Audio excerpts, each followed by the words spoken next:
There was a moment when you believed they saw you, when the way they watched you felt like recognition. Not performance, not envy, just recognition. You thought perhaps it meant they felt what you felt, that some current had passed between you, sacred and unspoken. You held on to that moment longer than you should have, because it was never real for them in the way it was for you. They did not see you. Not really. What they saw was a reflection of what they could not access within themselves. Your clarity unnerved them. Your vision disturbed them. Your softness challenged the hardness they had relied on for so long. They mistook your courage for threat, your honesty for arrogance, your creativity for competition. They could not hold what they secretly feared you were. Freer than them, braver than them, more whole. It was not your flaws they could not love. It was your strength, your originality, your unfiltered truth. They told themselves stories to make sense of the feeling, stories about your intentions, your past, your ambition. They told themselves you were trying to be better than them. They accused you of seeking validation, of needing too much, wanting too much, asking too much. But what they were really saying was that you reminded them of everything they abandoned in themselves, and that was unbearable. So they chose distance, not overtly, not with clear boundaries, but with small cuts. Subtle slights, moments when they praised you in public but ridiculed you in private, moments when they leaned in close only to flinch away when others were watching. You began to feel confused. Was it love or was it disdain? Was it support or sabotage? Was it real or was it strategy? You started shrinking, adjusting, editing yourself. You learned when to stay silent, when to agree even when you knew better, when to step back so they could shine. And even then, it was never enough. Your presence still unnerved them because you did not have to try to be powerful. You just were. That scared them more than anything. You were never competing. You were simply existing. And that existence disrupted the illusion they built about their own importance, about their own role, about their own identity. Your freedom exposed the limits of their performance. Your authenticity highlighted their performative alignment. They needed your brilliance to be accidental, your insight to be borrowed, your confidence to be faked, because if it was real, then they would have to face the truth of what they had refused to cultivate in themselves. So they punished you, quietly, consistently, with silence, with absence, with confusion. They made you doubt what you saw, doubt what you felt, doubt what you knew. They called it humility, they called it boundaries, but it was neither. It was envy. And they were trying to contain you before anyone else could see what they saw. Before anyone else could name what they were trying so hard to erase. They learned early on how to charm a room, how to dominate a space with curated presence. Their power came from curation. Yours came from clarity. That was the difference. They studied what would land. You simply spoke what was true. They could not compete with that. So instead, they questioned its validity. Not aloud, not directly, but through tone, through timing, through omission. They acted as if your intuition was interference, as if your discernment was disruption, as if your care was chaos. They wanted what you had, but did not want you to have it. They wanted your magic without your presence, your insight without your authority, your vision without your voice. They did not know how to coexist with someone they could not control. And so they tried to edit your presence. They tried to compress your expansiveness, to contain what they could not name. They flirted with your light in private, then distanced themselves from your radiance in public. They asked for your help, then recoiled when you offered it.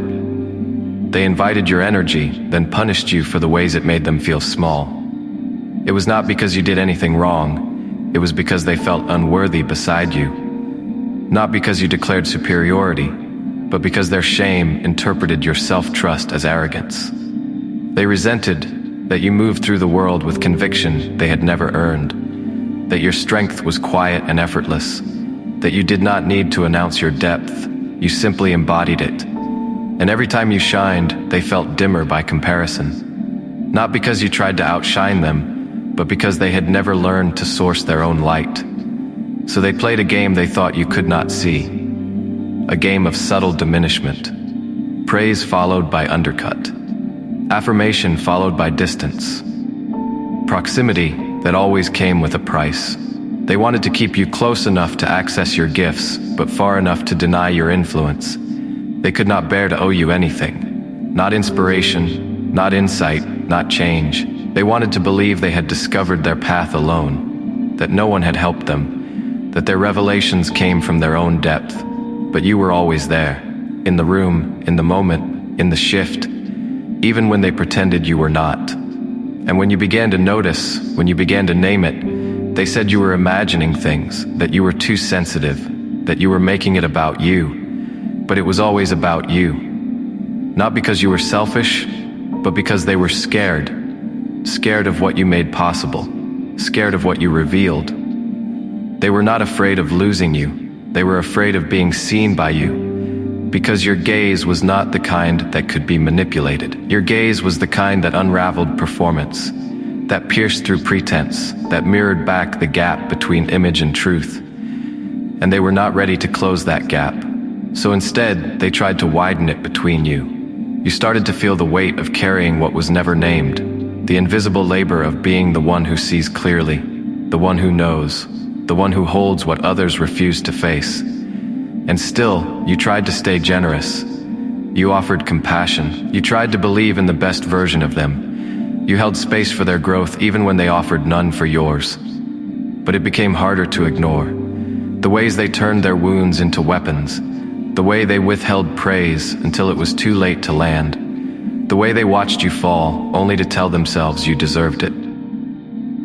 You began to recognize that they did not just envy what you had. They resented that you did not need them to have it.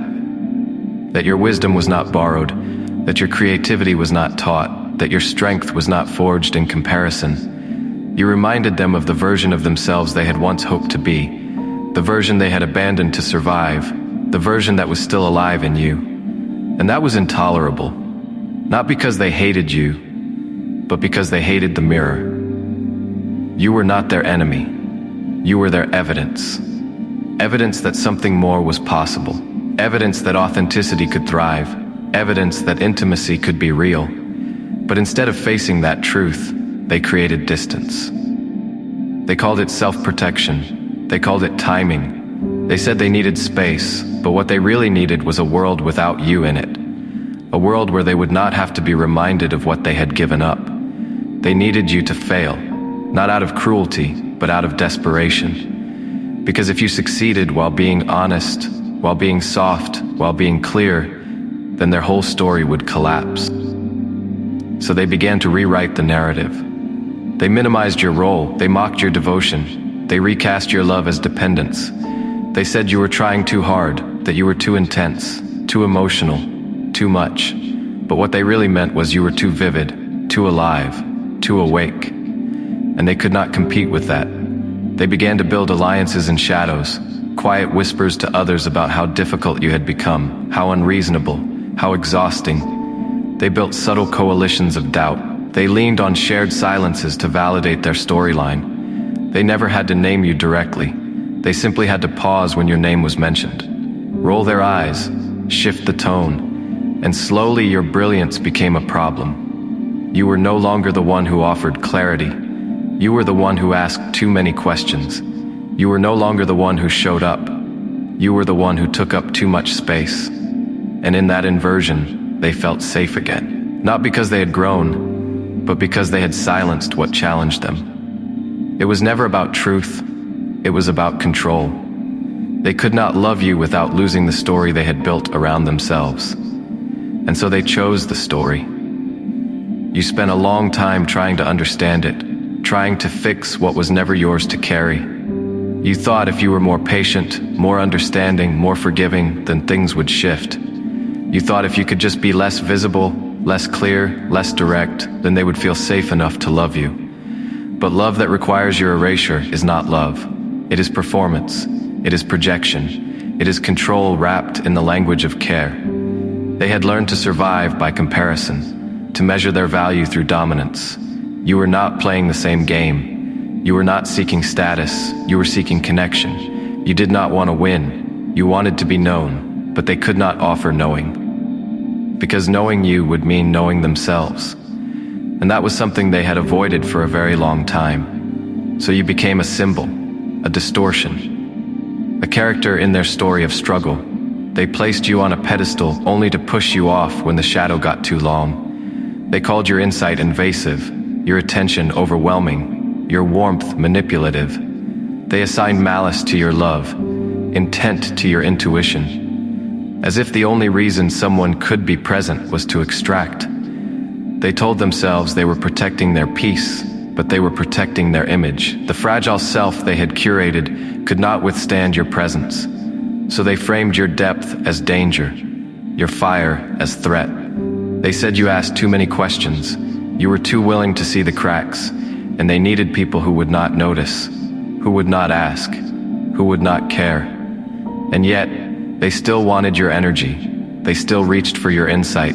They still mimicked your language. They still built from your blueprints. But they could not credit you, because to do so would collapse the hierarchy they needed to feel safe. So they painted your influence as coincidence, your closeness as confusion, your relevance as reaction. They created distance and then blamed you for the silence. They erased the intimacy and called you intrusive when you reached for it. They initiated the wound and then watched to see if you would bleed. And when you did, they called it proof of instability, proof that you were not grounded, proof that you were too attached. It was never about your value, it was about theirs. Your presence highlighted every shortcut they had taken, every mask they had worn, every truth they had buried. And instead of facing those truths, they tried to bury you with them, quietly, elegantly, with language that sounded like love, with tones that resembled kindness, with boundaries that were actually punishments. You were never too much, you were too exact. You named what others avoided. You pointed toward what they feared. And that kind of clarity does not survive in a space built on avoidance. That kind of clarity gets punished. And still, you did not fold. You stayed true to yourself, even when it cost you proximity, even when it cost you peace. Eventually, you stopped explaining. You stopped shrinking. You stopped trying to prove that your presence was not a threat. You started to believe your own clarity again. You remembered that your love was not a weapon, that your honesty was not an attack, that your desire to connect was not manipulation. You stopped performing apology for your own existence. You began to reclaim the truth, that they were never intimidated by your flaws. They were intimidated by your wholeness, your integration, your refusal to fracture in the face of contradiction. You were not trying to be right, you were trying to be real. And realness was something they had not built the muscle to hold. They had survived through illusion, through perception, through role play. You were not there to play a role. You were there to live, to feel, to participate, to name. And naming made them nervous. Naming brought the buried to the surface. Naming destabilized the roles they had used to maintain control. You stopped chasing after them. You stopped walking on eggshells. You stopped asking to be believed. You allowed the silence to speak for itself. And in that silence, you grew. You clarified. You detached. You understood that your presence had been a gift, one they had not known how to receive. You saw the patterns with new eyes, the cycles, the dynamics, the dependence disguised as discipline, the manipulation dressed up as wisdom, the performance of grace that required your submission. You had mistaken it for spiritual maturity, but it was not maturity. It was mastery of image, and your truth had threatened that image from the start. It did not matter how kind you were, how generous, how forgiving. As long as you could see clearly, you were dangerous, because they did not want to be healed. They wanted to be admired. They did not want to grow. They wanted to dominate the space of growth without ever entering it themselves. You remembered the way they looked at you when you were silent, the slight discomfort, the way they checked your eyes for signs of distance. They knew when you were pulling away. They knew before you named it. And in that knowing, something shifted. The power they had once held began to slip, not because you took anything from them, but because you stopped giving them what they never earned. And as you stepped back, they began to unravel. The language no longer landed. The praise felt forced. The spotlight grew dim. The people who once looked to them for certainty began to look elsewhere, not because you warned them, but because your absence created space for others to see what you had always seen. They tried to reframe the story, to cast you as ungrateful, as unstable, as dramatic. But the truth was heavier than the frame. It clung to them in tone, in presence, in misalignment. And those who could feel energy could feel it. Something was off. Something had changed. You were no longer there to carry the burden of their performance. And without you, the show began to falter.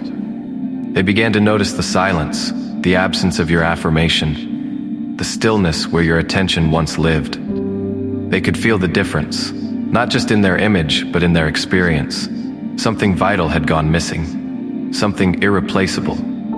They tried to recreate it through new followers, new projects, new audiences. But the resonance was different. The echo did not return the same sound. What they had overlooked was that you had not just been present, you had been a mirror, a compass, a container, and your withdrawal was not only a boundary, it was a revelation, a severing that unveiled the truth. They had not built anything sustainable. They had fed on your belief, on your reflection, on your capacity to hold contradictions they refused to face. They began to overcompensate, more visible, more active, more insistent. But the effort did not land, because the ones who once followed you to them had started following themselves instead. They had tasted a different frequency, one rooted in truth, one that did not require performance, and they could not go back. In the absence of your presence, the performance lost its power. What once seemed magnetic now seemed mechanical. What once appeared grounded now felt rehearsed. You had never needed to expose anything. Your walking away had already done that. Not out of malice, but because your alignment no longer allowed for illusion. They were not just grieving your presence. They were grieving the power they felt when you were near, because your presence amplified them. Not because you submitted, but because you saw them deeply. And being seen had given them a temporary sense of self. When that gaze was gone, so was the image they had crafted within it. They had hoped you would return, that your silence was a season, that your distance was a phase. They waited for the apology they assumed you would offer. But you had nothing to apologize for. You had loved fully. You had shown up honestly. You had asked only for reciprocity, for integrity, for presence. They tried to bait you back with subtle gestures, vague messages, indirect posts, mentions that could be interpreted a dozen ways, but you were not listening anymore, not to the noise, not to the mask. You had tuned into something quieter, something clearer, your own voice, your own rhythm, your own peace. They did not expect you to find peace. They expected you to spiral, to self-destruct, to chase, to plead, because that would have justified their narrative, that would have validated their fear.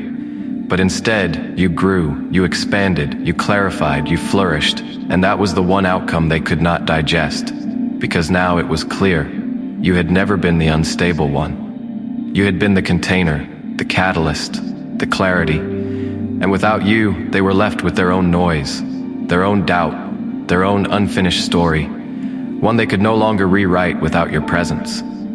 You did not need revenge. You did not seek validation. What you needed was clarity, and once you found it, everything changed. You stopped questioning your worth. You stopped needing to be understood by those committed to misunderstanding you. You no longer offered intimacy to those who used it as leverage. You no longer gave grace where there was only greed. Your withdrawal was not a punishment. It was a declaration that your soul would not be bartered for access, that your light would not be dimmed to preserve someone else's shadow, that your voice would not be softened to protect someone else's pride. You did not leave to hurt them. You left to protect yourself, and still, they hurt. Not because you harmed them, but because you removed their favorite illusion, that they were the one who held power, that they were the one who made the rules, that you would always be there, no matter how poorly they treated you. But you were never powerless. You were patient. You were observant. You were discerning. And when it was time to go, you left without a trace of apology. They now sit in the aftermath, surrounded by people who echo but do not engage, who admire but do not invest, who flatter but do not witness. And they remember how you did all three, how you held contradictions without collapsing, how you asked the questions they avoided, how you brought warmth without needing to be thanked. They cannot replace you, not because you are above them, but because you were real. In a world of fragments, you were whole. In a sea of mirrors, you were a window. They did not know what to do with that. so they tried to break the glass. But truth cannot be shattered. It only reflects more clearly with time. You have moved on, not with bitterness, but with resolution. Not with coldness, but with boundaries. And now your life is filled with people who do not flinch at your light, who do not punish you for being clear, who do not interpret your brilliance as threat. They see you, they celebrate you, they meet you. And as for them, they are left to reconcile with their own choices, with the way they treated what was sacred, with the way they discarded what was rare, with the story they tried to sell to others that no longer sells to themselves. They know the truth now. It visits them in quiet moments, in empty rooms, in silent mornings, that jealousy disguised as love will always unravel, and that some people only realize what they had when it is too late to make it whole again.